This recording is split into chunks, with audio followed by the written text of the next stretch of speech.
اور اسی نوجوانی میں ہی مرحلے اجتہاد تک پہنچ گئے۔ ان کی کوشش یہی تھی کہ ایک روشن ضمیر فقیہ بنے، اور سن 1911 کے حج کے بعد شام اور لبنان گئے اور 3 سال تک اس علاقے میں رہے۔ اس دوران مصر اور الازہر کا دورہ کیا اور وہاں کے علماء دین اور انقلابی شخصیات سے رابطہ برقرار کیا، اور کچھ عرصے تک الازہر میں تعلیم بھی تھی۔ مرحوم آیت اللہ کاشف الغطا، مرحوم آیت اللہ کاشف الغطا عالم تشیع کے ایک بڑے فقیہ ہیں جو اتحاد کے منادی ہیں، اور امت میں اصلاح کے لیے انہوں نے کافی کوشش کی۔ انہوں نے اپنے دور میں سامراجی سازشوں کا مقابلہ کرنے کے لیے وسیع پیمانے پر اور مؤثر سطح پر بہت سے اقدامات کیے جو کافی اہمیت کے حامل ہیں۔ وہ ایک بیدار اسلامی شخصیت تھے، اسی لیے انہوں نے تمام سازشوں کا مقابلہ کیا۔ زمان خودشون موفق ترین اقدامات را داشتند۔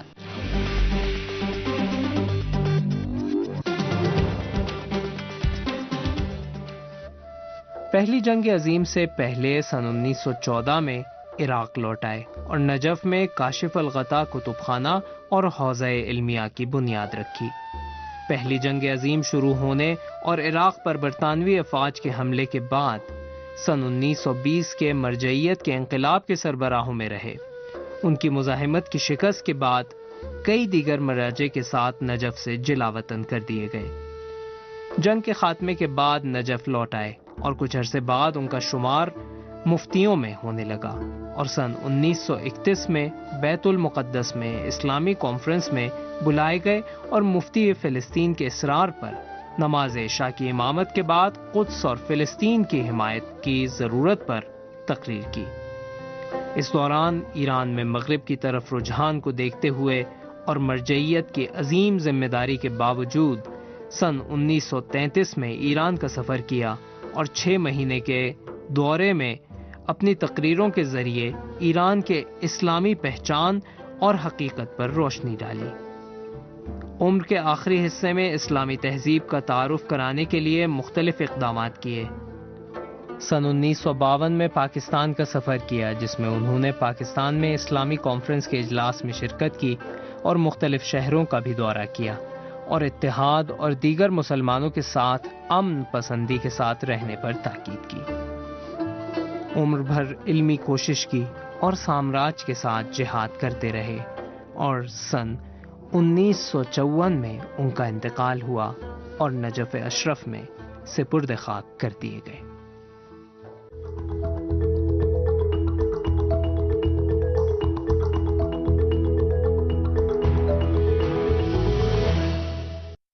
از جمله شخصیت‌های بسیار مهم و با ارزش در زمینه تقریب مذاہب کی ایک انتہائی اہم شخصیت علامہ شیخ محمد حسین آل کاشف الغطا ہیں، جو نجف اشرف کے عالی قدر مرجع تقلید اور مرحوم کاشف الغطا کے پوتے تھے، اور مرحوم آیت اللہ وحید بہبہانی کے زمانے میں تھے، اور ان کا اخباریت کے خاتمے اور اصول کی پیشرفت میں کافی اہم کردار رہا ہے، اور اس سلسلے میں انہوں نے بہت محنت کی۔ دراصل صفوی دور کے بعد اصول کو جو عالم تشیع میں ترجیح دی گئی، اس کی وجہ سے صفوی دور میں شیعہ اور سنیوں کے درمیان جو گہری خلیج پیدا ہو گئی تھی، اسے پاٹنے میں ان کا کافی اہم کردار رہا ہے۔ اس طرح سے اجتہاد کا رواج عام ہوا، اور اجتہاد نے مختلف اسلامی مذاہب کے درمیان اتحاد میں کافی اہم کردار ادا کیا۔ بسیار مهمی داشت در کم کردن فاصله ها۔ نجف میں علم دین حاصل کرنے کے پہلے مرحلے میں ہی آیت اللہ کاشف الغطا کی یہ کوشش تھی کہ فقہ، اصول، ادب، تاریخ، علم کلام اور اسلامی فرقوں کے بارے میں گہرا مطالعہ کریں تاکہ ان سب علوم پر مکمل تسلط حاصل کر سکیں۔ اس مطالعے کو مزید مستحکم کرنے کے لیے انہوں نے عالم اسلام میں دور و دراز سفروں کا سلسلہ شروع کیا۔ شام، لبنان اور مصر میں 3 سال رہائش اختیار کی، اور اس دوران اہل سنت کے علمی حلقوں سے آشنائی ان کی عظیم سوچ اور علمی رتبے کی نشاندہی کرتی ہے، اور اسی کی بنیاد پر دمشق، بیروت، صیدا اور قاہرہ میں انہیں تعلیم دینے کا موقع فراہم ہوا۔ اس پلیٹ فارم کے ذریعے انہیں مذہب اہل بیت کے اتحادی فکر اور یکجہتی پر مبنی اصولوں کی اشاعت کا موقع حاصل ہوا۔ اپنی نوجوانی کے ہی دور میں ان کا شمار اہم شیعہ مراجع تقلید اور سخنوروں میں ہونے لگا اور اسی مسئلے کے پیش نظر قدس میں منعقد اسلامی کانفرنس میں بلائے گئے تھے۔ اس کانفرنس میں انہوں نے ایک تاریخی تقریر کی، کلمہ توحید اور توحید کلمہ۔ ان کا مشہور نعرہ تھا، اسی تقریر میں پیش کیا گیا اور اس کی بنیاد پر تمام مسلمانوں کی نگاہیں ان پر مرکوز ہو گئیں۔ حالانکہ آیت اللہ کاشف الغطاء ایک عظیم شیعہ مرجع تقلید تھے، لیکن نجف کے اسلامی علوم کے مرکز میں قیاسی فقہ کی بنیاد انہوں نے ہی رکھی تھی۔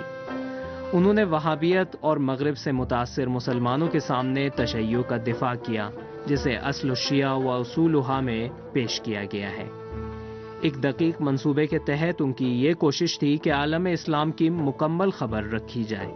آیت اللہ کاشف الغطاء نے اپنے خطوط اور تقریروں کے ذریعے شیعہ اور سنی مسلمانوں کو سامراجی سازشوں کے خطرے سے آگاہ کیا اور یکجہتی کی اہمیت کے بارے میں مسلمانوں کو دقیق معلومات فراہم کی۔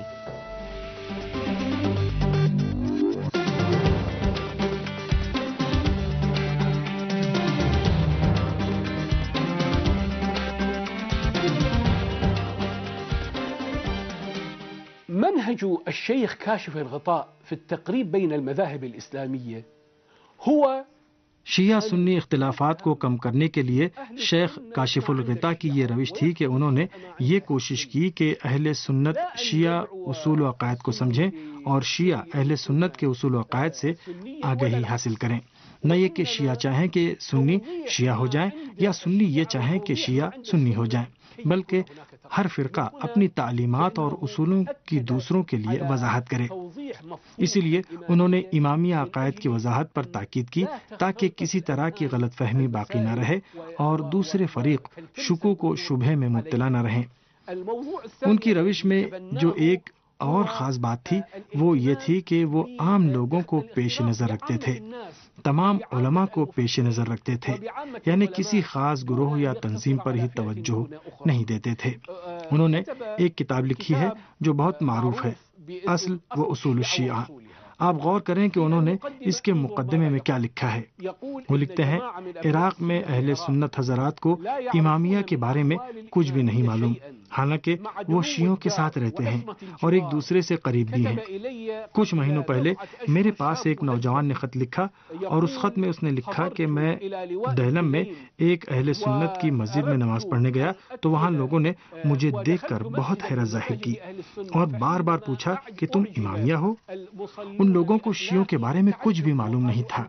اس طرح سے اس نوجوان نے مجھ سے مطالبہ کیا کہ آپ شیعوں کے بارے میں ایک کتاب لکھیں اور اس طرح سے یہ کتاب لکھی گئی۔ الإمامية بأخلاقهم وبسلوكهم فاكتب لنا كتابا في ذلك، وكتب هذا الكتاب۔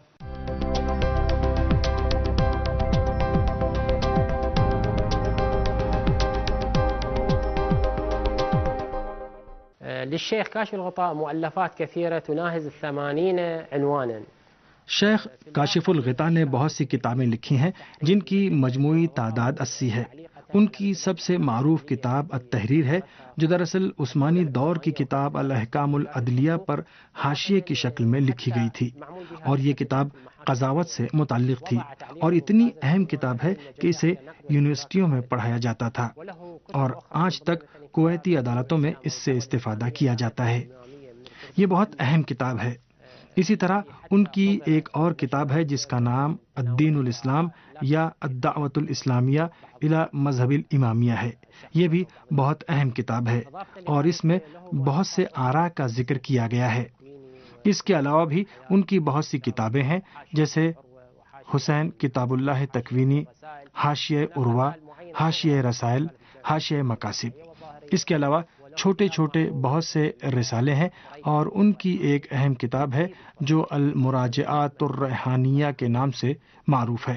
انہوں نے بہت سی کتابوں کی شرح بھی لکھی ہے۔ جورجی زیدان کی کتابوں پر بھی شرح لکھی ہے۔ اسی طرح عراق کی معروف ادبی شخصیتوں کی کتابوں پر بھی انہوں نے شرحیں لکھی ہیں اور اسی طرح بہت سی دیگر کتابیں بھی ہیں۔ انہی اقدامات کی بنا پر نجف اشرف کا حوزہ علمیہ سامراج اور صہیونیت کے سامنے احتجاج کا ایک اہم محاذ بن گیا، اور اس طرح دوسری جانب مسلمانوں کے امن کے ساتھ رہنے کا ایک نمونہ عمل قائم ہو گیا۔ ان کے ان وسیع کوششوں کے نتیجے میں مصر، لبنان، شام، عراق، بحرین، ایران اور بہت سے دیگر ممالک میں اسلامی تہذیب اور توحید کلمہ اور کلمہ توحید کو ایک نئی زندگی حاصل ہوئی، اور رسول خدا صلی اللہ علیہ وآلہ وسلم اور ان کی اہل بیت علیہم السلام کی محبت مسلمانوں کے دلوں تک پہنچ گئی۔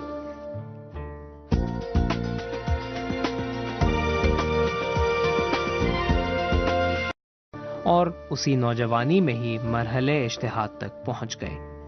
ان کی کوشش یہی تھی کہ ایک روشن ضمیر فقیہ بنے، اور سن 1911 کے حج کے بعد شام اور لبنان گئے اور 3 سال تک اس علاقے میں رہے۔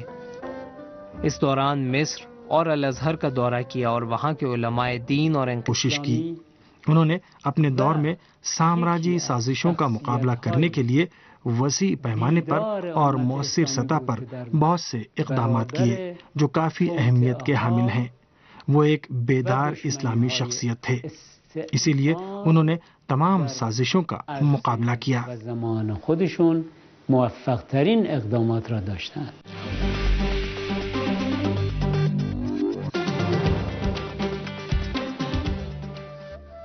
پہلی جنگ عظیم سے پہلے سن 1914 میں عراق لوٹ آئے اور نجف میں کاشف الغطا کتب خانہ اور حوزہ علمیہ کی بنیاد رکھی۔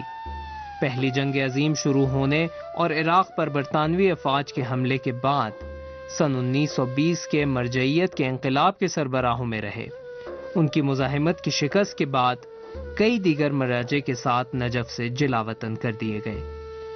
جنگ کے خاتمے کے بعد نجف لوٹ آئے، انقلابی شخصیات سے رابطہ برقرار کیا اور کچھ عرصے تک الازہر میں تعلیم بھی تھی۔ مرحوم آیت اللہ کاشف الغطا مرحوم آیت اللہ کاشف الغطا عالم تشیع کے ایک بڑے فقیہ ہیں جو اتحاد کے منادی ہیں، اور امت میں اصلاح کے لیے انہوں نے کافی